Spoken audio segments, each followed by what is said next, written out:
بسم اللہ الرحمن الرحیم وبالوالدین احسانا۔ اللہ پاک ہمیں قرآن میں یہ درس دیتا ہے کہ اپنے والدین کے ساتھ نیک سلوک کرو، اس کے ساتھ نرمی سے پیش آؤ۔ قرآن تو ہم سب نے پڑھا ہے، لیکن آج تک ہمیں سمجھ نہیں آیا کہ قرآن ہمیں کیا درس دیتا ہے۔ قرآن پڑھ کے والدین جیسے عظیم رشتے کو پہچانا تو سیدنا عبدالقادر جیلانی جیسی ہستی نے، سیدنا بایزید بستامی رحمۃ اللہ علیہ جیسی ہستی نے، سیدنا بابا فرید شکرگنج رحمۃ اللہ علیہ جیسی ہستی نے، سیدنا داتا علی اجمیری، سیدنا سلطان الہند معین الدین چشتی اجمیری رحمۃ اللہ علیہ جیسی ہستی نے۔ ان کو یہ مقام اور مرتبہ ملا والدین کی قدر کرنے سے، اس کے ساتھ اچھا سلوک کرنے کی وجہ سے وہ اس مقام تک پہنچے۔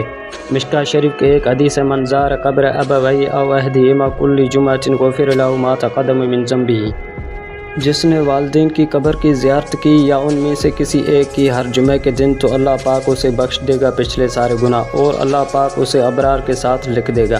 ابرار بر کی جمع ہے، یعنی اسے اپنے نیک اور برگزیدہ بندوں کی لسٹ میں شامل کر دے گا۔ یہ ہے والدین یعنی ماں باپ کا مرتبہ اور مقام۔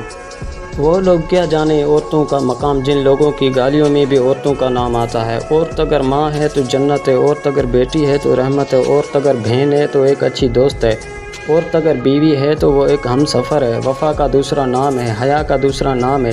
یہ ہوتا ہے عورتوں کا مقام۔ یہ نہیں کہ محفلوں میں یا اور کہیں ساتھ بیٹھ کر ایک دوسرے کو گالیاں دیں، تیری ماں یا بہن ایسی کہ تیسی۔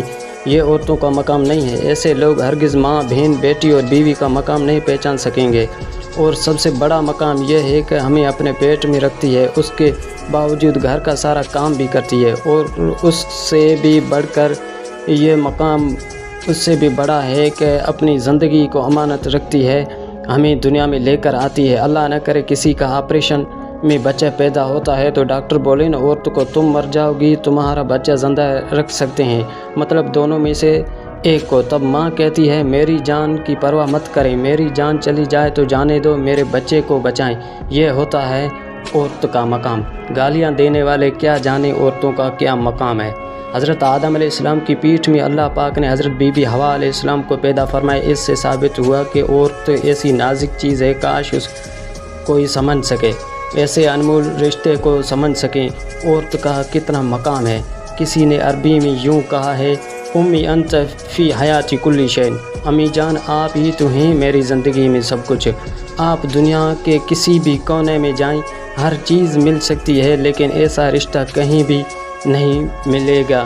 یہ تحفہ زندگی میں صرف ایک ہی بار ملتا ہے۔ اس لیے کہتا ہوں ایسے رشتے کو پہچانو، ایسے رشتے کی قدر کرو۔ اللہ پاک سے دعا ہے کہ سب کی ماں، بہن، بیٹی اور بیوی کو سلامت رکھے، ان کو صحتیابی والی لمبی زندگی عطا فرمائے، اور ایسے رشتے کی تعظیم و توقیر اور اسے سمجھنے کی توفیق بخشے۔ آمین۔